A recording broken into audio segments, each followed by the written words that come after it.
Miss হবে না আপনার পছন্দের টিভি শো। দেখুন জি5 অ্যাপে একদম ফ্রি। সন্তোষী,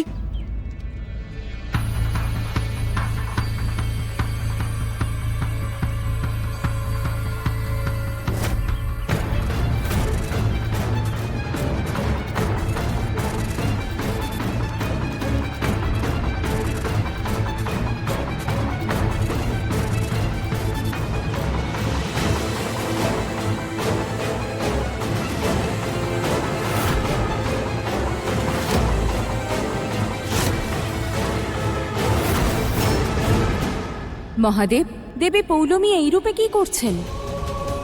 এর অর্থ কি মহাদেব? অর্থ কিছুক্ষণের মধ্যেই জানা যাবে দেবী। তবে দেবী পৌলমীর সর্বদা একটি প্রয়োজন থাকে। সন্তোষী, তুমি ঠিক আছো তো? তুমি এখানে হঠাৎ করে কেন এসেছো? তুমি জানো কোথায় কোথায় তোমাকে খুঁজেছি? দেখো, আর কোনো নাটক করো না। তুমি বাইরে এসো, তোমার সঙ্গে কিছু কথা বলতে চাই। এবার দেখি আমি দেবী সন্তোষী আপনার এই ভক্তকে রক্ষা কি করে করেন। এসব কি বলছেন আপনি? আমি তো আপনাকে চিনিও না। আরে সন্তোষী, তুমি তুমি এসব কি বলছো বলো তো? তুমি আমাকে ভুলে গেছো, নিজের সন্তানদেরও।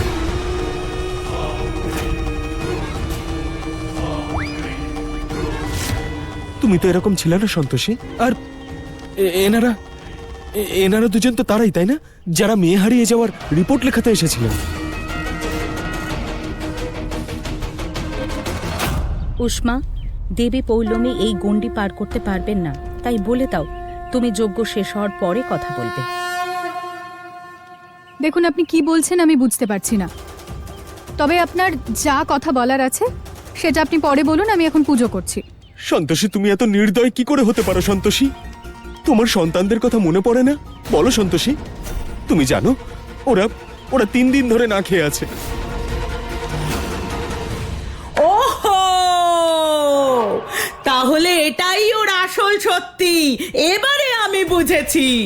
মানে এই মেয়েটা এতদিন ধরে আমাদের সকলের চোখে ধুলো দিচ্ছিল। এই শোনো, এই ছেলে, একে নিয়ে এক্ষুনি বিদায় হও। সব ব্যাপারে নাক গলায়। বাবা দেখুন একবার, বাড়িতে 2-3টে বাচ্চা রয়েছে আর সব ছেড়েও এখানে পড়ে রয়েছে। ব্যাস, অনেক কথা হয়েছে।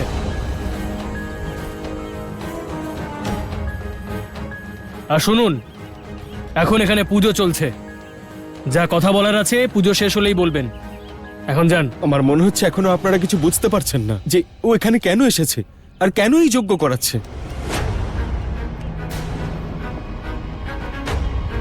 আরে ও সাথীর আত্মীয় হয় না।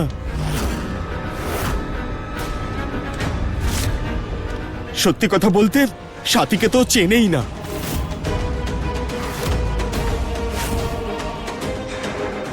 সাথীকে চেনে না যখন করাচ্ছে কেন এসব? কারণ ওই সাথীকে মেরেছে।